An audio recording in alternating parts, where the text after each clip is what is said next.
Hey, welcome back to Money for Life, where today we are going to be talking about Section 531A accounts. And if that sounds weird or strange, it's probably because you've been calling it a Trump account, but they're the same thing.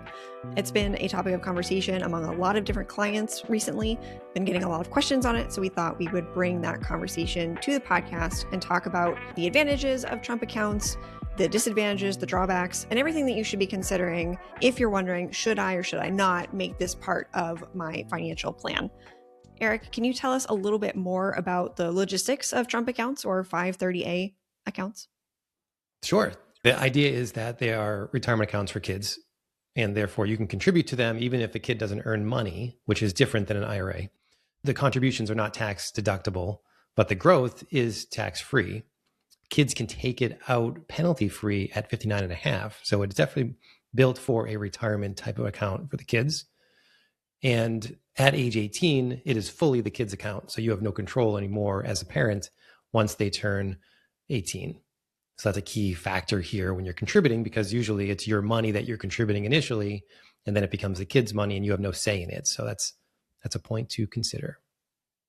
I think we're already kind of digging into like pros and cons and things that may or may not work for you. But before we go any further, I think the big headline around a lot of these, other than kind of the politicalization of it, which we can get into as well, would be the fact that there's a new account. It was created by the One Big Beautiful Bill Act in 2025. And when it was introduced, it was also put out there with the government will give you, $1,000 in the account for qualifying accounts, which to qualify, it's a child born in the US with a social security number between 2025 and 2028. That is who is eligible for that $1,000 deposit from the government. And I think one of the things that has come up recently is, well, how do I even open the account? Where do I go? Like what's happening here with this account type? Can I just pick my custodian of choice, Fidelity or whatever to get this access?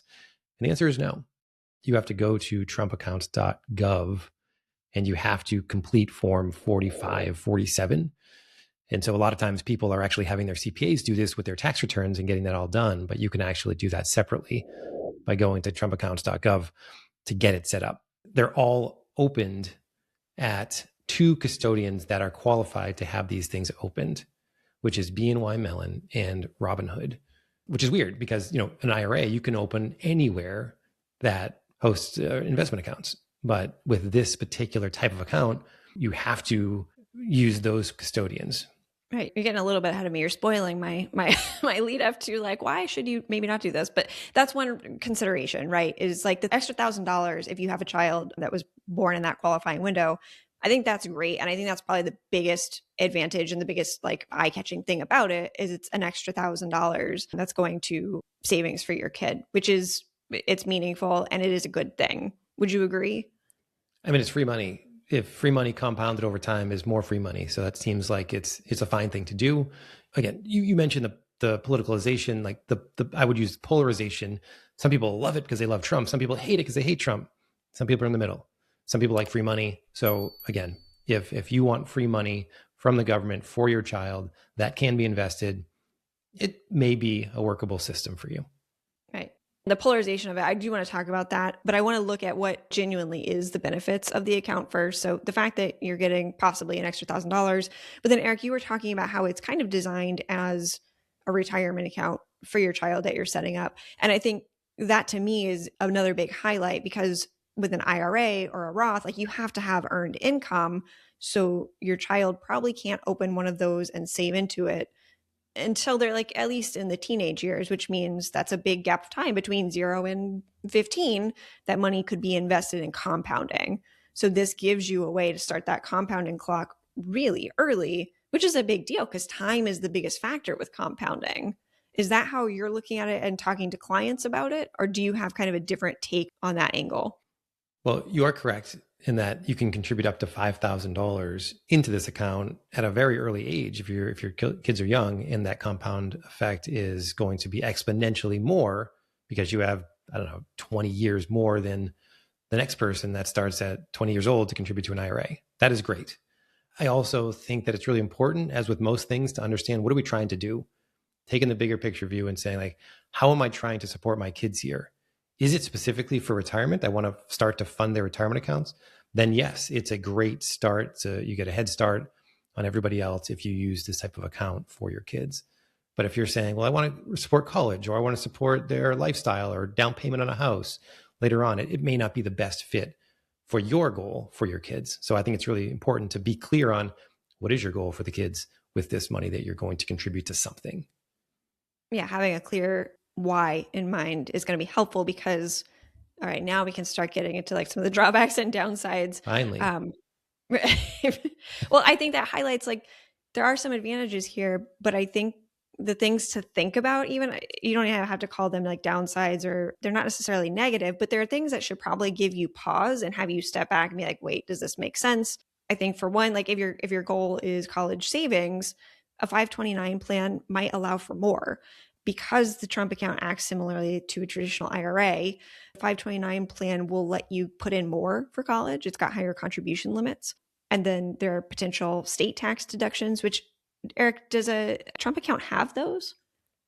Yeah. I mean, as you can see here, like I'm biting at the bit here to talk about the downsides of it. And it's not because I don't like Trump or whatever. Like that has nothing to do with this. My politicalization is not coming into the fray here. What is my desire for utmost flexibility and choice on the money and how to use it. And I feel like there are restrictions inside of this account that make this a less than advantageous account for that end goal. And when you're looking at, like you had mentioned, something that hinted at investment allocation. So inside the Trump accounts, you have to invest in low cost index funds, which sounds great because everybody wants low cost index funds, but they have to be US based. And so if you're looking for a global diversification, if you're looking for bonds of any sort in the account, not just equities, not going to happen inside the Trump account. It has to be like an S&P 500 index or a US market index, something like that, that has an expense ratio of 0.1% or less. So it narrows down the selection of your strategy and overall diversification. And what about the state tax deductions? Are those offered, or is that state by state? Is it an issue with states? Well, it depends. So federally, you can invest in these. So there's no deduction on the way in, but the growth is tax deferred. Most states also follow that rule, but there are 7 of them: California, Hawaii, and 5 others. Massachusetts As well, do not acknowledge this as a tax deferred vehicle. So you will pay taxes on the investments as you would in a taxable investment account for those states on the state tax side. Yeah. So I think that you're talking about state taxes, but to me, that raises the issue of the political nature of it, because the current administration and Trump is such a polarizing figure and he wants to slap his name on it. To me, the first thing I thought of as someone who I do lean more left for sure. Like, well, okay, well, when in 4 years, whatever, when a new administration's in office and everyone's going to react big time the other way, no one's going to want this around. Like, who's to say that a future administration doesn't revoke some of the tax benefits here or just tries to dismantle the whole program? And then what happens to your account or your money? I'm not saying that's going to happen or that I think it's going to happen, but it's just because we're in such an environment where things are just whipsawing back and forth so violently in extreme cases, I don't think that's crazy to think about, like that somebody else with different political beliefs could come in and want to like very intentionally dismantle this. Hopefully that doesn't happen and things are grandfathered in, because this is going to be quite a mess. But that would be my hesitation of using something like this, because it does have political stuff wrapped in it. It's not just an investment account. Like you can say that, but government is made up of people and people vote in the government and people are emotional. So I just don't think it's crazy to think that there's a future in which somebody tries to dismantle this. I can't disagree with that, because you never know what's going to happen in government to either get rid of or add something like this. I will add one more challenge to this thing, is that most people know that there's a $19,000 gift exemption. So you can gift somebody money, anybody, up to $19,000 per person, and not have to file a gift tax return. And it doesn't go against your lifetime gift exemption, which is like $15 million now per person for federally. In this case, each time you gift, you have to file a gift return with your taxes. And so it's a little bit of extra. You have to pay your CPA. There's just extra work to be done here. I think there's one way around it is if you like contribute money to a UGMA account and then like move the money from there into the Trump account. That might be a way to divert this issue. I'm not a CPA, so don't take my word for it, but I've read about that way to avoid the gift tax return. But just know that there is one to be had if you don't do something different. So it's an additional administrative task that you have to put on your plate, which I think dovetails into some of the other potential downsides, which is the user experience and the logistics of the account, right? Because we don't know a lot about how that's going to be managed. There's two custodians, right, which are that have the account. You can't just go anywhere to open this, right? Yeah, BNY, well, trumpaccounts.gov is where the official place to open them. You fill out a form 4745, and then you may be able to remove the account from there somewhere else if the other custodian, some, Fidelity, Vanguard, Schwab, allows for these accounts, which I'm not clear if all do, but you have to start in one of these custodians, which is BNY Mellon and Robinhood. Which is unusual that you're kind of forced into one of two options versus being able to take your account to any custodian that you'd like. Correct. I think they wanted to go to a place of trust, which I think BNY Mellon fits the bill, and then also something enticing for the youngsters, the younger people, the millennials, whoever is a parent of a child that knows Robinhood. It's a big popular name and has been in the news a lot lately. Yeah, which I think it's probably better than what we were initially concerned about, which was the Treasury Department itself, like managing the accounts, which they don't have any experience acting as a custodian for like in the same way that Schwab or even Robinhood does. So I think maybe some fears about initial user experience maybe are a little bit overstated because Robinhood does have a good UX, but there still may be bugs to work out for early adopters because it's a completely new type of account. There are only two places you can go to get it. So you kind of have to hold it away from maybe where all your other accounts are. So yeah, I think there's still questions to work out. And that may or may not be something that bothers you. Like some people are just, they're early adopters. They like that. That's a positive thing. Other people would rather know like somebody else has tested this and I know it works and I'm good, before they jump in. So just keep that in mind based on your own personal preference. Do you want to jump in with 2 feet and deal with the potential, bugs that come from it just being a new thing? Or do you want to give it some time, see how this plays out, and then maybe open an account down the road? That's also an option too. If you're wondering about Trump accounts, you don't have to go out tomorrow and open this up and get it going. You can give it some time before you decide. Correct. My understanding is a Trump account is fine if that's what you want to do. And especially if they're going to give you $1,000, great, good for you. Like you said earlier, compounded over time, that's great. If my goal is I have kids and I want to financially support them and I have many vehicles and ways to do that, how do I figure out what's the best way to make supporting my kids part of my financial plan? Well, I think part of it is just how do you want to support them? Right? Is there something very specific that you want to support them with, like college, for example, which is a very common one that comes up in financial planning conversations with our clients? Or is it something more broad-based? Like, I just don't know. Maybe it's college. I don't know if you're going to go to college. I don't know what college is going to look like then. So I want it to be more broad. And therefore, maybe it's a down payment for a house. Maybe it's starting a business. Maybe it's just lifestyle supplement that they can have from 25 to 40. Or is it retirement? Do you want to really focus in on your kids' retirement to give them a head start there? And dependent on how specific you want to be, if one of those categories sounds best, then there might be an account that is best utilized to optimize that specific goal. And we can talk about some of the accounts that are available, but I think that's really the first point to make. How do you want to support your kids? Which is a question that only you can answer, right? Like it is very, very much like family dependent, situation dependent. So yeah, let's look at some of the options. If you're a parent and you have a child and you want to support your kids, you can open a 529 plan. You can open a taxable investment account in your name as the parent and just earmark the money for the child. You can open a Uniform Gift to Minors Act account. And there are some drawbacks there. I want to ask you, Eric, about the technical details there, or you could open a Trump account. So if we are opening a 529 plan, in what scenario, in what specific case would you say, you know what, that's the route you should go? Well, 529 plans have become more flexible in recent years.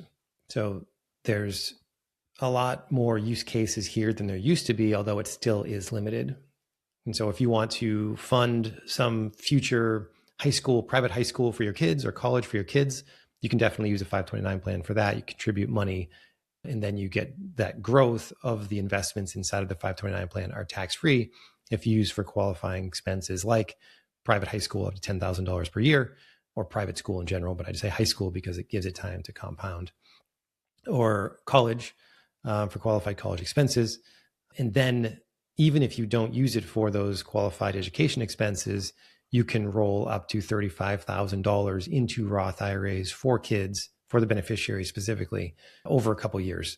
And so that's really important too if you want to fund retirement. So it does give you the education angle and a little bit of the retirement angle on the 529 plan side. So it's not a bad option. It's just if you don't use it for these things and you take the money out, you're going to pay a 10% penalty on the growth plus all the taxes that you would have paid in a taxable account. So it gets a little bit expensive on that route. And it's another, just like we were saying with some of the aspects of the Trump account, like when you're filing the gift thing with the taxes, the 529 plan is kind of the same way. Like there is more increased flexibility thanks to the Secure Act, which I think was passed in 2021 or 2022. That's great. And to actually roll the money into a Roth IRA, like that's a whole process. That is a mechanism that you've got to take over and manage. It doesn't just happen, right? It's something that you have to remember over 15, 20 years and then do it down the road. So it's great that it has that ability, but it's not something that is necessarily easy for everyone to manage. So I think that is a downside also of like, yeah, that avenue is there, but realistically it's a bit of a challenge to utilize it. So just bear that in mind. Just like we were noting with the Trump accounts, they have some administrative limitations. So too, just something like a 529 plan, where in theory it's flexible, but in practice, you're going to have to do some legwork to take advantage of that. And you're hinting at something as well, as far as just complexity. And in a vacuum, sure, it's like, yeah, of course, if all I have to remember in my entire daily life is to, in 15 years from now, when my kids haven't used their 529 plan money for education, to, on an annual basis, max out their IRAs as long as they have earned income in the years that you're doing the rollovers into Roth IRAs. That's it, right? But some people don't remember to file their taxes, right? So there's a lot going on here, and the cumulative effect of all the things you have to remember in your life. One more thing, if you don't do it right, it becomes really expensive. And so when it comes to simplicity versus complexity with tax advantages, I tend to lead towards simplicity because you can't really make a mistake with simplicity. Although it's not like the most tax efficient way to go, it's still going to make an impact and you're going to get things done and you're not going to have to remember all the stuff. This leads into the next option pretty nicely, a taxable account, a taxable brokerage account, just a plain vanilla investment account, no bells and whistles. It doesn't have any tax advantages, which is, I think, a downside because you're going to have to pay taxes on, there's no tax evasion there. It just is all taxed. You got to pay taxes on it. And there's no limitations. It's your money. You use it when you want to. There's not a set thing that you have to do with it. There's not a set timeline. There's no restrictions on it. So I think that becomes another good option for someone who wants to financially support their kids, is to throw that into the mix. Do you have guidelines on what you suggest to families when they want to use, or when they should use, a taxable investment account as a way to support their kids? I do. I just want to throw a disclaimer. We do not promote tax evasion here on this podcast because that is illegal. So we want to talk about ways to avoid paying taxes in a legal manner. To responsibly reduce your tax liability is what I should have said, but my brain shortcutted to evade. Yeah. And so in this case, when it comes to the taxable investment account, I like more general stuff. Like I want things that are more flexible, that I can change my mind and not pay penalties because I change my mind on things after I've done a great job saving. And so a taxable investment account is one of those things because the two of us can open a joint account together and say it's for anything we wanted to say it's for. We're just not going to get a tax advantage for it like we would in a 529 plan. So if we want it for our daughter, we want it for college for her, we want it for a home down payment for her, we want it for retirement for her, it's there. and we can decide on how to use it. Or if we don't want to use it, what if we change our mind and we're saying, wow, we're looking pretty rough for retirement here. We need that money back. We can do that too. So I do love when the goal is flexibility, but having the funds available to pay and support kids, then I think the joint taxable investment account is a great option to use because it's like the anything bucket, right? You can just pick it and choose what it is that you want to use it for at the time you want to use it. All right, so that's 529 plans, taxable investment accounts. Now let's talk about UGMA or UTMA accounts, which for me, they seem a little bit like Trump accounts in that there are more downsides than upsides. And therefore, I don't necessarily want to use them. And the reason I say that is because if you open a UGMA or UTMA account, when it's a Uniform Gift to Minors Act, right? So the person who is the minor, when they turn 18, that money is theirs and becomes like just like kind of the taxable account. It's free and clear, no strings attached. It's theirs to use how they want because you have no control. So me as a person who likes to have control, that doesn't seem appealing to me. So can you walk me through what the upsides are? Why would you use that in lieu of some of these other account types? Yeah, I mean, I think that's probably one of the big reasons people dissuade people from using those accounts is because you're giving an 18-year-old full access to the money that you've worked hard to save for them. And some people just don't trust that at age 18, they're going to make the right decisions and you have no control.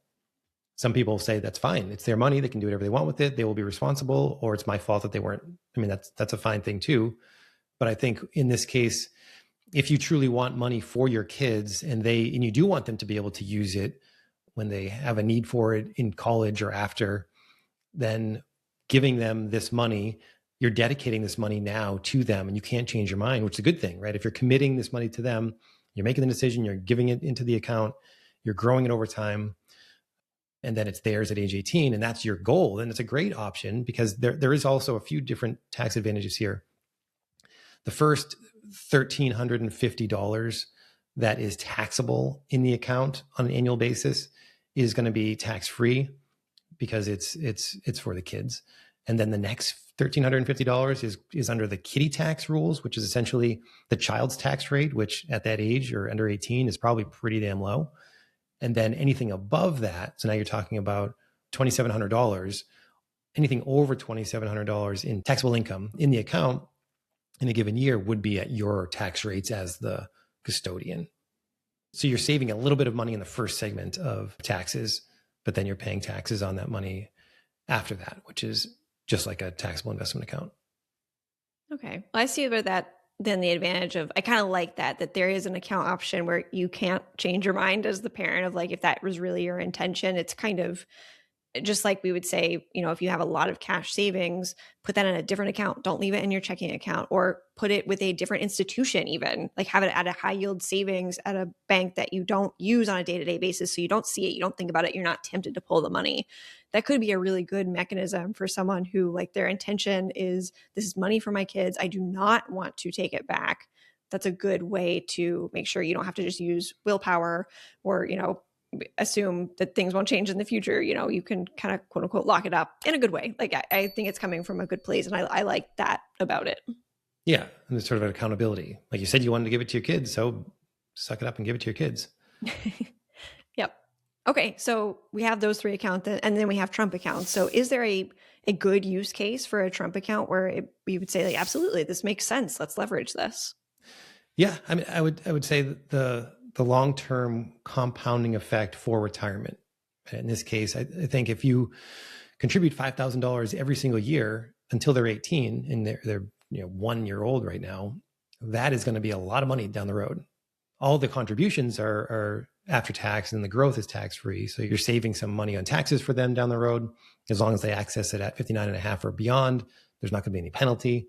So it could be a great option for that use case. There's also the case of converting to a Roth IRA. And then that gets to, there's some complexity there. So without getting into too much of the weeds, the optimal time is probably when the kids are out of school on their own and not dependent anymore, because then it's their own tax rate and they're converting at a lower tax bracket than we were talking about when, like the kiddie tax and the taxes being on you. If they're converting at age, 19 years old, you're actually going to pay the taxes on that conversion because you're dependent still at your tax bracket. So that's not an option. That's great. Funding it for a period of years, doing Roth conversions when they have a low tax bracket in their early to mid 20s, that puts them a lot of money in their Roth IRA, and then it can grow as well. So that could be a good long-term option for them retirement wise. But I think the theme here is retirement, that the accounts were built for retirement. So using it for retirement is your best bet for the Trump accounts. Got it. And I think there's kind of a fifth thing that we haven't said yet, or maybe we've hinted at it a little bit before, but the fact that you don't have to just choose one account. You could use many. At the end of the day, they're all legitimate savings vehicles. They all have pros and cons. If there's nothing to say that you can't have a variety of savings vehicles if you want to support your children as part of your financial plan. Right. I mean, that's not good marketing though, right? We can't be dogmatic. We can't be saying like, this is the best thing since sliced bread. No, I mean, you're right. I know it's much more boring when we're like, no, you could just do what you want. Yeah.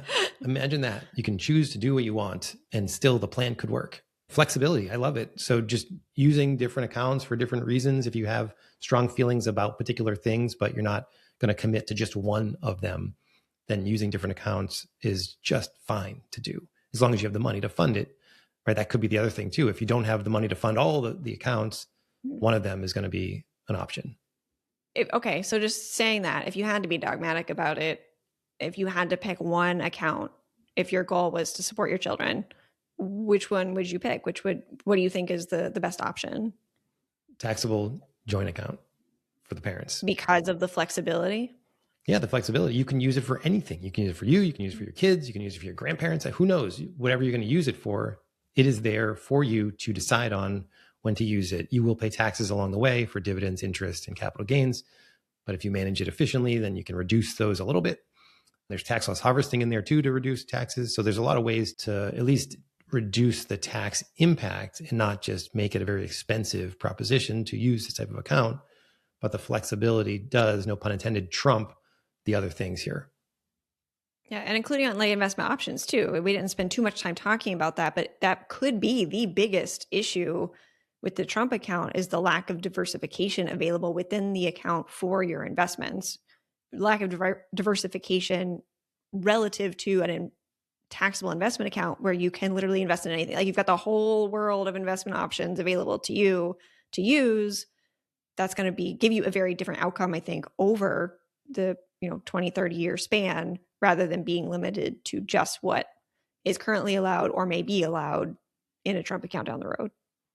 Yeah, I mean, coming from someone who builds investment strategies and picks vehicles that are more global in nature, just to make sure we have that proper diversification, I don't like narrowing it down so that I can't select what I want to select. So I don't love that about Trump accounts, and especially if you're dealing with it for 18 years. That's a lot of time to hope that the US outperforms everything else. Do you feel like that's the last word on Trump accounts, or is there anything else that you would add? I mean, there's so many nuances here that I don't know all of them at this stage, but I think we've hit on the most important pieces of Trump accounts and just why you would or wouldn't use them, and some of the drawbacks from a lack of flexibility or rules-based drawbacks that you'd have to remember to make sure that you don't get punished for doing something you shouldn't have done. So I think I'm good with Trump accounts. Yeah. And just to end on a personal note, because I think it's helpful when people hear like as a financial advisor, what do you do? So we've said all of this. So this is the talk. What about the walk? What do you have set up for your child, Eric? What accounts do you use? Well, unfortunately, we didn't time the baby right. So she was born in 2021, not 2025. So we missed out on the $1,000 there, which means I'm not going to use Trump accounts. Like I don't need the Trump account to fund what I need to fund.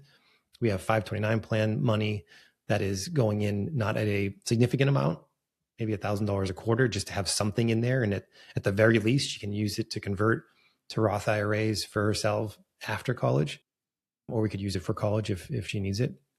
And then we have a taxable investment account, joint taxable investment account for both you and I, that we fund for everything else, right? We maximize our retirement accounts, and then we put everything else that we're going to save on an annual basis to hit our annual percentage that we try to do. 25, 30% of our gross income is our target. And we're putting that overflow into taxable investment account that is used for whatever we want to use it for. And ideally, we'll have plenty of money to be able to fund our own retirement and also help with whatever we want to do down the road, or whatever she wants to do down the road, whether it's start a business, take a little bit more time exploring how she wants to go after her career. Because I know being forced into something because you need the money isn't always the best way to choose what you want and what's the ideal setup for you. I know from experience. And so I don't want that same thing for her. We also have a little baby taxable account that is earmarked just for her. It is still in our names, but we have some cash savings going into that versus just sitting in cash. So it's being invested. And the intention is to just straight up give that to her at some point in the future. But it's like that UGMA conversation. We want to make sure that we retain some control over it so that when we get to the day she turns 18, like maybe that's what we'll do. Maybe we will turn that account over to her and either like transition it to account with just her name on it, or, you know, whatever we do to logistically get that money to her. Maybe that's what happens at the end of the day. But the fact that we can make that choice, I think, is important. So we have that going on for her as well.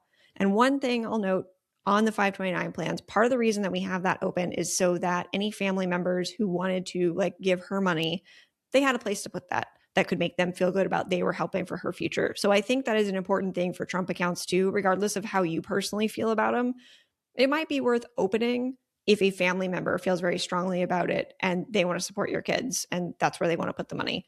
I personally wouldn't devolve into an argument with somebody about like their strong feelings on it. If they wanted to help support my kid and that's how they wanted to do it, okay, great. You know, I appreciate that they want to financially help my kid. So that could be another consideration on top of all the others to think about of like, if that is a vehicle that helps relatives financially support your kids' goals, you know, that's great.